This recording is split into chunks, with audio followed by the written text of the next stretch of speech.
Thanks so much. No pressure or anything. So thanks for coming. Thanks for sticking around to the last session of the day. I'm here to talk about building evolutionary architectures. Several years ago, one of my co-authors for this book, Rebecca Parsons, explained to me in no uncertain terms the difference between emergent design and evolutionary architecture. Because one of the things you hear from the design world is that you shouldn't try to design a lorry. You should start with a roller skate and then turn that into a bicycle and then turn that into a car and then turn that into a truck and then eventually into a lorry. But you can't do that with software architecture because design is really about behavior. Software architecture is about capabilities, like scalability or performance.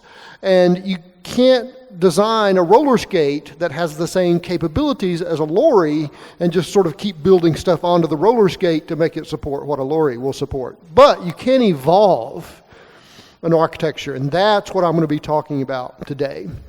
One of the problems that we're trying to address here is that part of your job as a software architect is to do long-term strategic planning for the kind of technology choices we should make. But how is that possible in the world that we live in? Because everything is constantly shifting and changing in the software world because they invent new things and then several new things. And architects look at that and go, hey, look, we could take two of those and wrap it in one of those and stick it over here and it would solve this problem we've had forever. And that eventually other people say, hey, look, they did the wrap two things in the thing and stick it over here. And everybody starts doing that, and they say, we should come up with a name for the take two things and wrap it and stick it over here. Let's call that microservices. And that's how our ecosystem evolves, because new capabilities come up. But how can you do long-term planning in a world like that? And a similar question to the one that Mark just raised was, okay, I've designed an architecture and built it, but how can I keep it from degrading over time? I'll show you exactly how to do that, because it turns out that when you start talking about evolutionary architecture, you're really talking about two things. The first thing you're talking about after the definition are the mechanics. What are the mechanics you have to use to be able to build an evolutionary architecture? And that's this idea of fitness functions. But the other part of this is structure. How do you structure an architecture to allow it to evolve? And I'll give you a few examples of that. And then you combine those things together and you get the impact of having both those things together. But it turns out that the things that you do to help your architecture evolve also involve governance. Because the things that you want, as you want to evolve your architecture, you're basically talking about governing and knowing the characteristics of your architecture and being able to measure it as you make changes to it so that if you make a breaking change, you find out as quickly as possible. One of the defining characteristics of software development, and the defining characteristic so far of engineering and software projects, is that we have software systems that consist of hundreds of thousands or millions of little moving parts. And we can change almost any one of those moving parts almost arbitrarily at any time. When you're building a system like that, you need a mechanism that allows you to make small changes and then verify that you haven't broken a bunch of stuff unexpectedly. When you do that, that's really the essence of being able to evolve your architecture, is being able to make changes without worrying about stuff. So let's define what we mean by an evolutionary architecture. An evolutionary architecture is one that supports guided incremental change across multiple dimensions. And I'll talk about this definition in three parts. The first part of this is the guided part. Now, Rebecca Parsons, who is the CTO of ThoughtWorks, before she joined ThoughtWorks many years ago, she's had a varied career. She was a college professor in computer science, but she also worked in an ecosystem designing genetic algorithms. And genetic algorithms are ones where it produces a result and then mutates itself and produces another result and mutates itself and continues doing that until it reaches a stopping state. Now, as the designer of a genetic algorithm, you may notice that, for example, if you pick small values for a constant, you get better results. And so you may want to nudge the evolution of that genetic algorithm, the mechanism they use to do that in the evolutionary computing world is called a fitness function. How fit is this genetic algorithm for the results that I would like to have? So for example, if you were trying to solve the traveling salesperson problem, which is a classic problem in computer science, given a salesperson and a number of cities that they want to go to, what is the shortest possible route that they can travel between those cities? And so if you were building a machine learning algorithm for that, then your fitness function would be the length of route, because the shorter one is better, and you're trying to encourage it to produce shorter routes for you. So we took that idea, this is Rebecca's idea originally, and crafted what we call an architectural fitness function. This is any mechanism that provides an objective integrity assessment of some architecture characteristic or combination of architecture characteristics. So we're talking about architectural characteristics or capabilities here. So we separate structural design into your domain or problem domain and the architecture characteristics. How do we manage the evolution of our domain when we're building a piece of software? We have a lot of ways to do that. We have unit tests, we have functional tests, we have user acceptance tests. In fact, if your company's big enough, you have an entire division called QA that is designed to make sure that as you add things to your software, you don't break the things that are already there. What fitness functions are is a similar mechanism, but for architecture characteristics.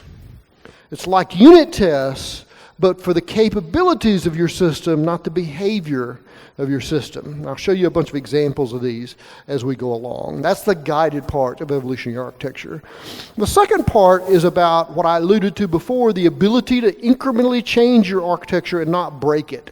And there are actually two aspects of that I'll talk about. One is how do you incrementally make change to your architecture at runtime in production without breaking things as you do that. And the other is how do you apply these fitness functions, which is about build pipelines, deployment pipelines, and incremental change and being able to apply those things aggressively. And then the last part of this is really about the scope of what we're talking about here, because nominally we're talking about architecture characteristics like auditability or performance or legality or scalability, but we're also talking about things like security, because these impact your design in software architecture. And most importantly, we're also talking about data and databases and the impact that databases and relational databases have on your ability to evolve your architecture. It's no good if you evolve your code, but you cannot evolve the corresponding database schemas, and we have an entire chapter, in fact, in our book, devoted to evolutionary database design, which is really a kind of a shortcut to the book Refactoring Databases from Pramod Sadalge and Scott Ambler, the subtitle of which is Evolutionary Database Design. So we have those two things that go hand in hand with each other. That's what we mean by multiple dimensions. And that's our definition of an evolutionary architecture. But let's talk a little bit more deeply about the mechanics and this idea of guided change and this idea of architectural fitness functions. Now, I mentioned before that the way we solve the evolution of our domain is we have testing libraries. We have unit tests and functional tests, etc.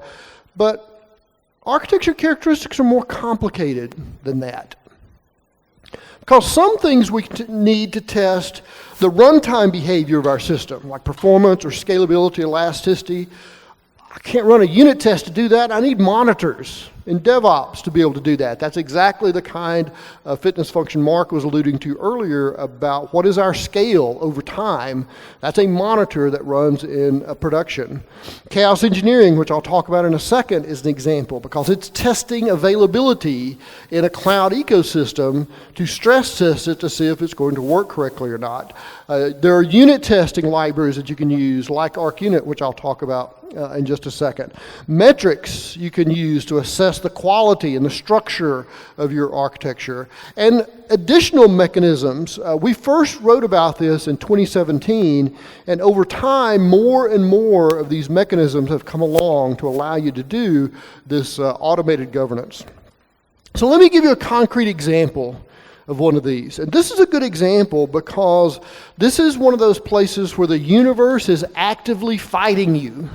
You're trying to do the right thing as an architect, and the universe is just laughing at you. So most systems that we build are component-based, have components at least some level of your system. One of the things you want to try to avoid in a component-based system are cyclic dependencies, where one component talks to another one, which talks to a third one, which talks back to the original one. This is an anti-pattern because now it's difficult for me to take one of these components and reuse it without taking all of them with me. And of course, if each of these are cyclically bound up with others, then you end up creating this huge mess in your architecture. There's a term, I first learned this term, and it was called bit rot. But Wikipedia seems to think that it's called system rot. But it's this assumption that any piece of software that's old must be terrible inside. That somehow software, as it ages, somehow erodes inside or rusts or something and becomes terrible. This is the cause of system rot. Just like a bridge, a tiny crack in a pillar on a bridge is not fatal, but when you get 1,000 tiny cracks, the entire structure falls down. And it's the exact same thing here. 1 or 2 cycles is not bad, but when most of your code base consists of cycles, it's impossible to maintain, it's impossible to update, and it's impossible to do stuff with. But how do you prevent this from happening? Because every developer on your project is using an IDE that when they use some class that they haven't used before, the IDE pops up a dialog that says, do you want me to auto-import that for you? And you swat that dialog away as fast as you possibly can. You haven't read that dialog in years. It's like a sneeze reflex. As soon as it comes up, you know what to do with it. Smack it away. You don't realize this, but they changed the text on that dialogue to a nursery rhyme 5 years ago, and you didn't notice it because you haven't read it in at least that long. And most of the time, that's a great convenience that you don't want to take away because you don't want to have to think about that. But every once in a while, it's doing this. How do you prevent that from happening? As an architect, you write a fitness function. This is using a metrics tool in the Java world that understands cycles in the Java code base. There's another tool, ArcUnit, that I'll talk about in a second, that gives you the exact same thing. You, as an architect, wire this into your continuous build, and you no longer have to worry about trigger-happy developers accidentally tangling up the components in your code base.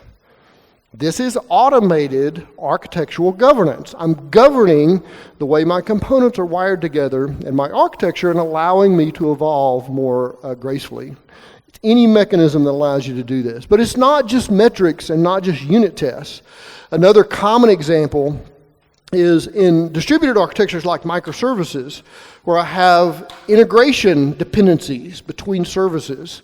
Let's say that the team in red over on the left is supplying some information to all 3 teams on the right, and as they evolve, I don't want them to break the integration contracts that they have with each other. A really common practice in this world is an idea called consumer-driven contracts, where each of the consumers puts together a contract and hands it to the provider, which incorporates it in their build and keeps it green at all times.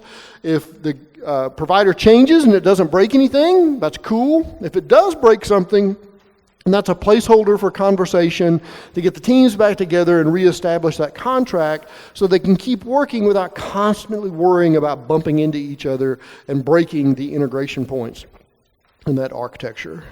As I mentioned, a lot of these end up being things like monitoring and logging tools because a lot of the architectural capabilities we're interested in governing are things like performance and scalability, elasticity, etc. So tools like Nagios, for example.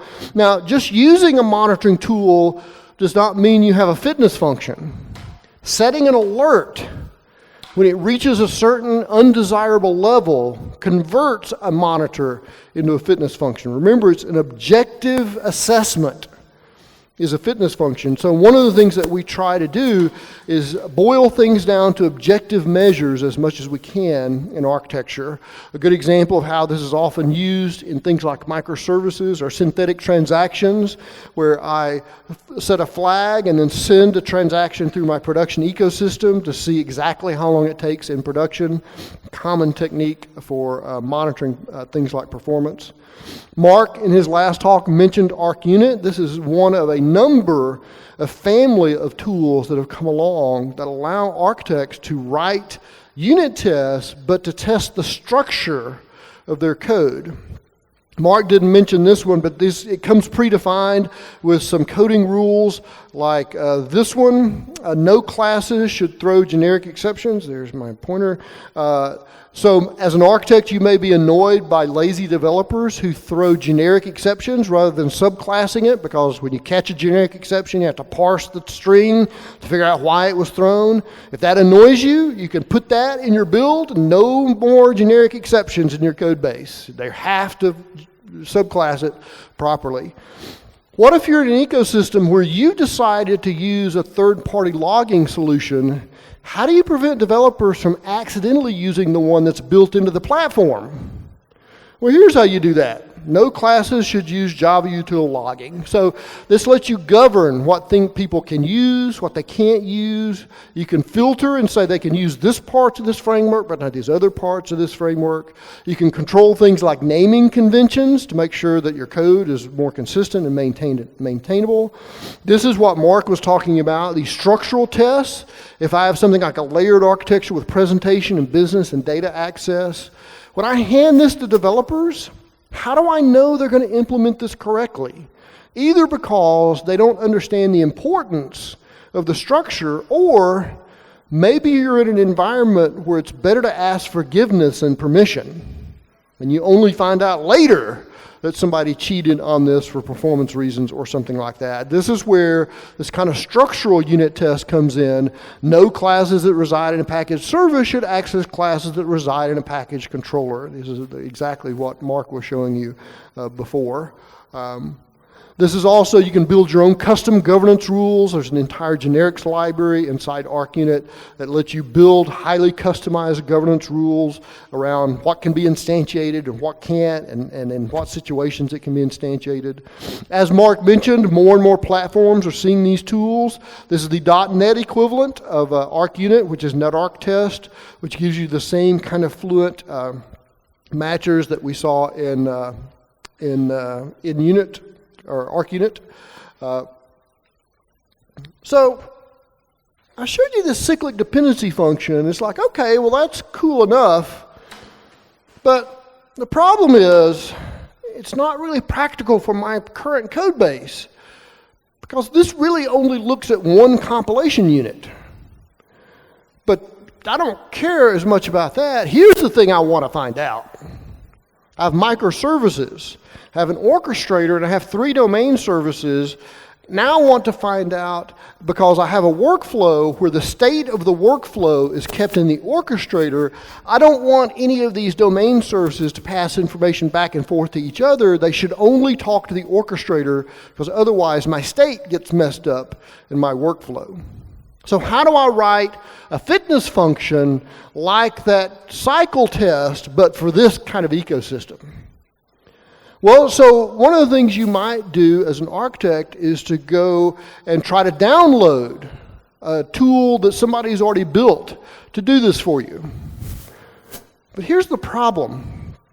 There's no such thing as a generic architecture. So what did we write each of these services in? Could be anything. And in fact, they could all be written in a different tech stack, because that's one of the features of microservices. What kind of databases am I using inside these things? What kind of communication protocol? Is it REST or gRPC or event queue? Or how am I going to find a library that somebody has written? So imagine what that would take. So it'd have to be somebody that has the exact same architecture as you, and then they ran into the exact same problem that you ran into, and then they figured out how to solve that problem. Then They took the time to write a nice blog entry or Medium post about exactly the problem you have and posted it online. The Venn diagram of possibilities is getting really, really black hole small for that. You're not going to find ready-made tools to do the things in your architecture because you don't have a generic architecture. You have a very specific architecture. But don't give up hope. Most architects these days seem to think that you either download something that requires a maximum of 5 configuration parameters and it works, or you have to write some massive complicated thing from scratch, and neither of those things is true. The first question you ask about a problem like this as an architect is the information I'm interested in available somewhere? And the answer is yes. Every one of these services know who they talk to. In fact, I can put a fitness function on each of these that says guarantee that these things publish to the monitoring port in my ecosystem. Once I can guarantee that, then I can write a little bit of scripting code, probably not even in the language that you're writing your solution in, that basically says for each one of my services, import the logs for the last 24 hours and look at the calls, and if they call somebody they weren't supposed to, tell me about it. All you really need is the information being available and a little bit of glue code. Most fitness functions are 10 or 15 lines of scripting language or Python or Ruby or Z Shell or something like that where you're gluing together information that's already available in your architecture. And in fact, there are 2 different flavors of this. Notice that in this case, I'm basically sucking in all the logs for the last 24 hours and looking at communication. This is what we refer to as a reactive fitness function, because I'm only going to find out about violations 24 hours later. And that's okay if I'm just governing communication, but if it's a security concern, I don't want something that looks at logs. I want something that monitors in real time and yells as soon as something violates. But there's, of course, always trade-offs, because monitors take a little bit more of your performance to monitor things, and so there's always trade-offs between these things, like everything in software architecture. I mentioned before that chaos engineering is a great example of this idea of an architectural fitness function. When Netflix moved their ecosystem to the Amazon cloud, they worried because they don't own their ecosystem anymore, and so they created originally the first chaos monkey who just caused general chaos. It would make servers disappear suddenly and make latency go up really high, and that was so successful they created and open sourced the entire simian army with the original chaos monkey. There was a chaos gorilla. Chaos Kong is in the background. Chaos Gorilla knocked out a whole data center. Chaos Kong knocked out an entire availability zone. In fact, when Amazon East went down about 5 years ago because somebody typed in an incorrect terminal command, not enough governance, by the way, but somebody typed in kill 100 instead of kill 10, it took down Amazon East. Netflix stayed up because Chaos Kong had already simulated that, and they'd already coded around the possibility of Netflix East going down. The latency monkey, latency is such a problem in cloud environments, they created a special monkey that just tortures latency and forces developers to write around that. The doctor monkey looks at the health of services to see if they are CPU utilization, disk space, etc. But these last 3 are very firmly fitness functions, and one of these is the janitor monkey. The janitor monkey, so Netflix has a very evolutionary ecosystem, and if they have a service, they will put a new service into production that is meant to replace that service and allow people to gradually move to this new one until no one's using the old service anymore. But it's still running in the cloud, which means it's still costing them money.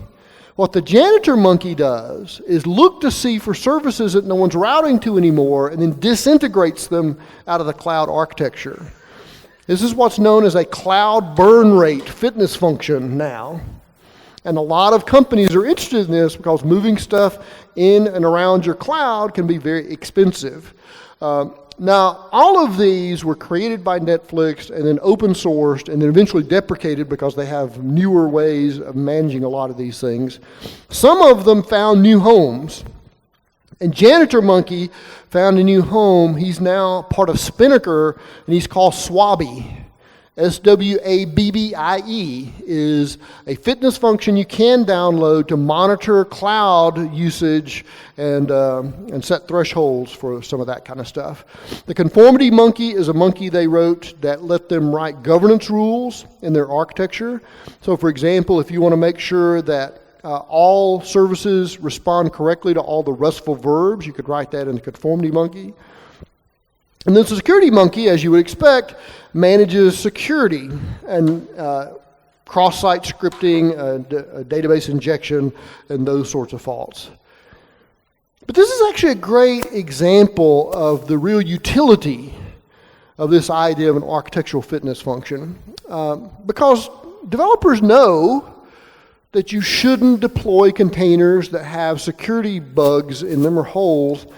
The problem is, you do this operation over and over and over again, and when you do the same thing over and over, it's easy for details to fall through the cracks. There was a great book that came out a few years ago called The Checklist Manifesto by Atul Gawande, and it was a book about professions like airline pilots and surgeons who use and are sometimes required to use checklists as part of their jobs. And it's not because they're forgetful, it's not because they don't know their job, but when you do the same job over and over, it's easy to skip steps because you remember doing it before. I experienced this because I'm more or less a professional traveler. Certainly before the pandemic, I was averaging more than 2 time zones a week. And yet, so I'm definitely a professional packer. But every once in a while, I would end up in some random city without some critical thing like socks. And it's like, but I remember packing socks. Yeah, 2 trips ago you packed socks, but not this time. So what did I do? I created a checklist, and I go through the checklist now every time I pack so that important things don't fall through the cracks.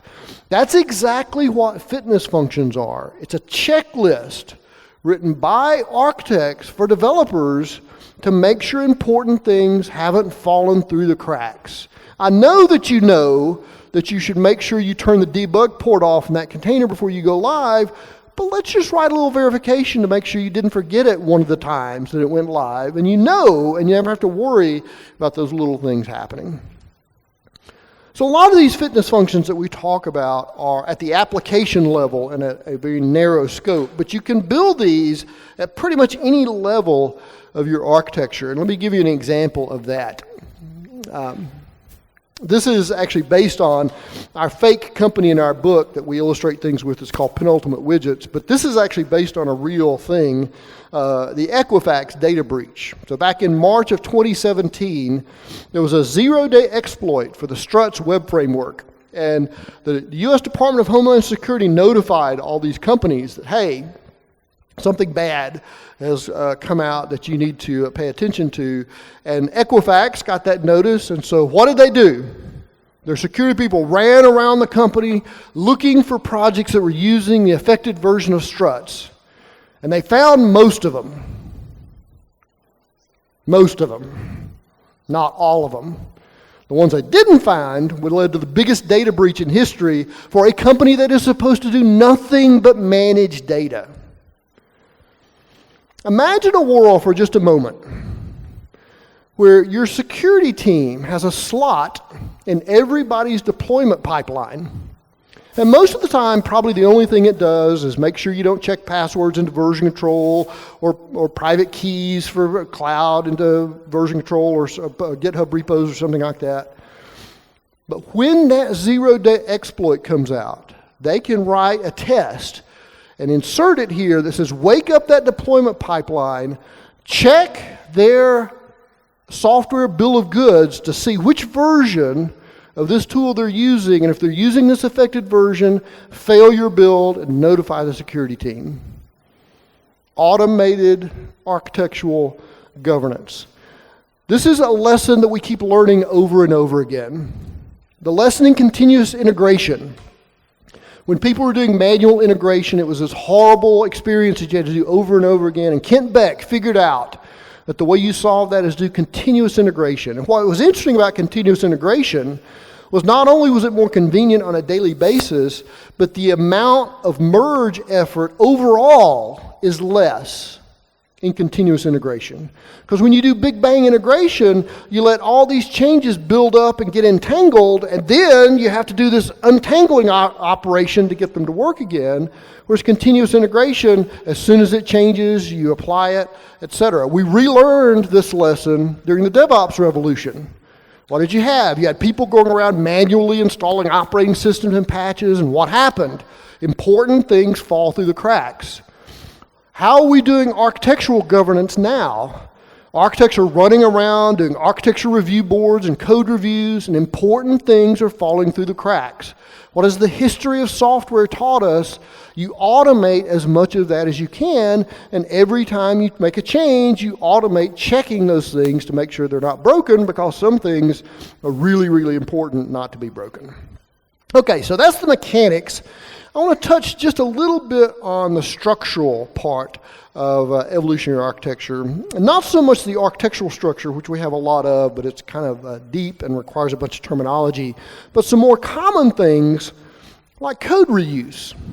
There's a great quote by John Cook that says, "We've been sold this idea that software use is like snapping together Lego blocks, but software reuse is a lot more like an organ transplant than it is snapping together Lego blocks. It's a lot messier and it's a lot more dangerous than you think, and a lot riskier than you think it might be."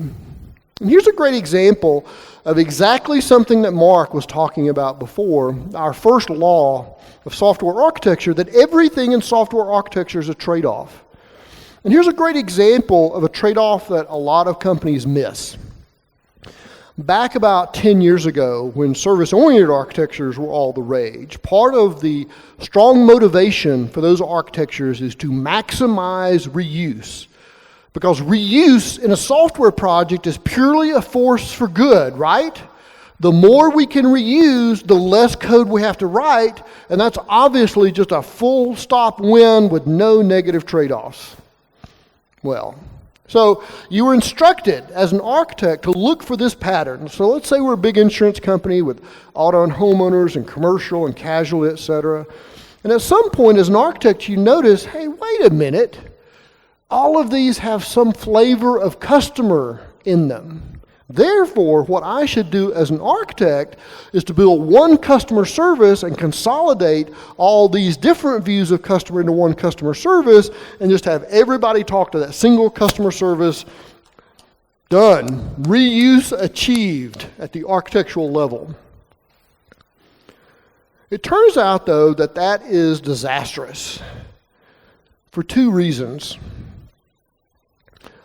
The first reason is you can kind of get around, which is that customer service is now really, really complicated. It has to know everything that we know as an organization about customer, which means that if I only need to use it from a single perspective, there's a whole lot of details in there that I don't care about. It's in my way, and I have to figure and filter out, and required fields and a bunch of other stuff. But you can kind of fight that battle and overcome it if you really want to. But the thing that's deadly in this situation is that every time you make a change to the customer service, you potentially break every single one of these other integration points. Because effective reuse is about two things. One is about abstraction. Oh, look, I can abstract everything I know about customer into a single service, and everybody gets that part right, but everybody misses the second part, which is low volatility. The more this thing changes, the more brittle it makes my architecture, because every time it changes, I have to stop and coordinate around that change. And if you build an entire architecture around reuse, that means that every time you change something, it ripples out and breaks all sorts of things in your architecture. And in fact, in our evolutionary architecture book, we say the more reusable code is, the less usable it is. You've also heard this as use before reuse, which is exactly why in the microservices world, the mantra is duplication is preferable to coupling. So almost universally, you know that duplicating code is bad. Because as soon as you start duplicating code, they're going to start diverging from one another and create headaches. But the problem is coupling code is bad. And part of your job as an architect very often is not finding the best solution because it doesn't exist. What you're looking for is the least worst solution. Coupling code sucks. Duplicating code sucks. Okay, which one sucks less? That's your job as an architect, is figuring out of these two things that are awful, which one is the least awful in this situation to deal with. Let's talk about one more aspect that comes up a lot and very popular right now. This is one of those topics that if you've been in the software world for a while, about every 5 or 6 years, this comes up as a topic again. And we have to take up our pitchforks and torches and go hunt down and kill all these tools off because they are sold as magic silver bullets. Here we finally solved the problem of productivity in software, and it's low code and no code. And so everybody should use that. But here's the problem. It's trade-offs, right? We codified something in the Evolutionary Architecture book that we call the last 10% trap. And this is based on some experience I had many years ago writing solutions for clients in Microsoft Access. I worked for a consulting company, and we used a variety of technology stacks. One of them was Microsoft Access. But we realized that every Access project started as a big success and then ended in total failure. And we wanted to understand why that kept happening over and over again, only for the Access projects. And we codified this as the last 10% trap. So when you're using a tool like Access, for example, 80% of what the user wants is super fast and easy. In fact, it's amazing how fast you can get to that 80% point. And that's where it gets the reputation of, wow, magnificent productivity. It's awesome. But then the next 10% they want is possible, but difficult.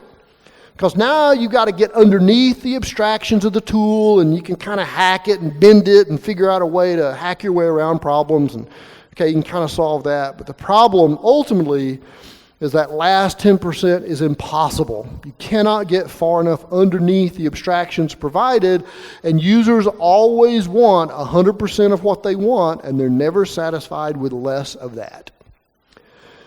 And this is something that every one of the low-code, no-code tools suffer from. And so it's not to say you shouldn't use them.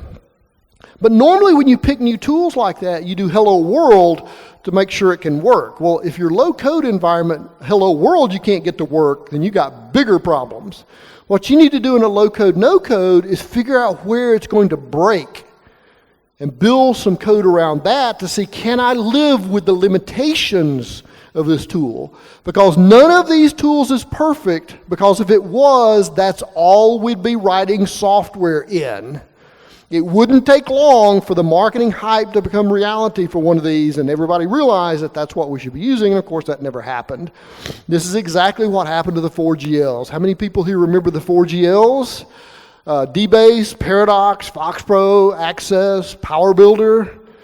These were all the rage for a while, but they all suffer from that last 10% trap, which means that you end up going back to general architectures, general styles, general patterns to solve these things. See also building your entire software around a single vendor product like an SAP or ERP system or something like that. We have so many clients who have used a tool like this and then customized it, and then guess what? You can't upgrade if you customize it without redoing hundreds of $1,000s worth of customizations every time you upgrade. So you get stuck in an old version, and so it's not good. So one of the things that in the second edition of our book, we were looking for innovative ways that people had used these fitness functions, and we came up with a number of case studies. And this is a good example, because one of the problems we have as architects is a lot of times we're building stuff that literally no one has ever built before in this particular combination of technologies and constraints, etc. They're happening in your software ecosystem. So here's a great example of, that's too small to read, but you don't have to read all that. This is an example where it was a company that had these electronic document transfers going into this monitoring service.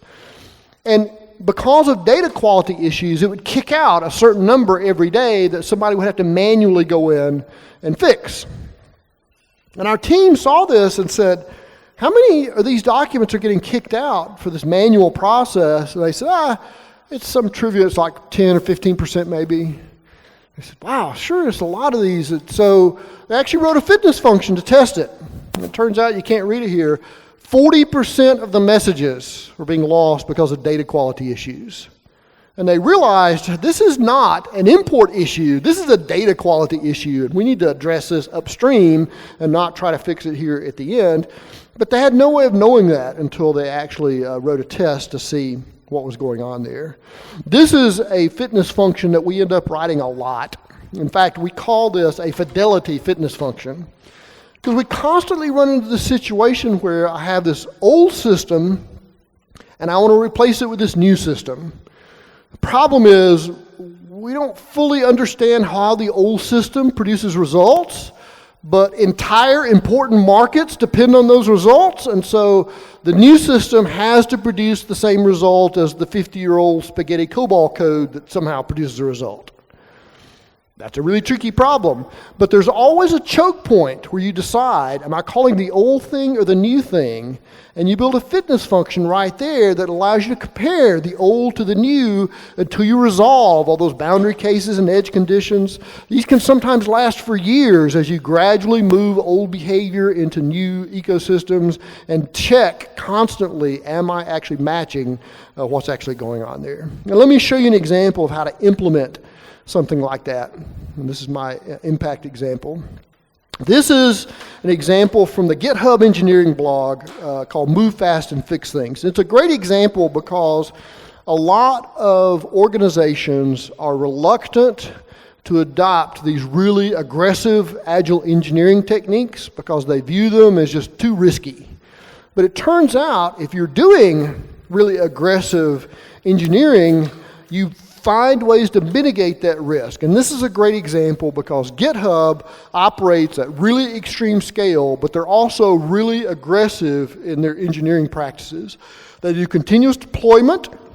They average 60 deploys a day, and they also operate at really high scale. In fact, one of the engineers that was interviewed for this said that they operate at such high scale that boundary conditions show up almost instantaneously for them.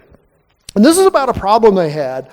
It turns out since day one at GitHub, the way they have merged two files is to shell out to a shell script, tell command line Git to merge it, and then suck it back into GitHub.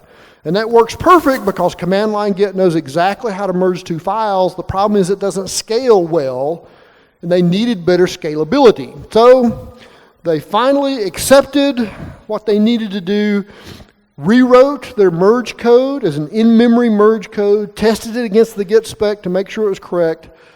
But here comes the scariest part of my entire talk today. Now they have to put it live. But here's the problem. You can't break merge at GitHub. It's literally never had a bug, and the last thing you want is to deploy some code on Tuesday afternoon and suddenly bugs start showing up in merge. But that's not the real fear that you have in your gut. Your real fear about doing something like this is you're going to make some little change to merge and something way over there breaks that you didn't even think was associated with merge. It's like, wait a minute, how did that? That's how that.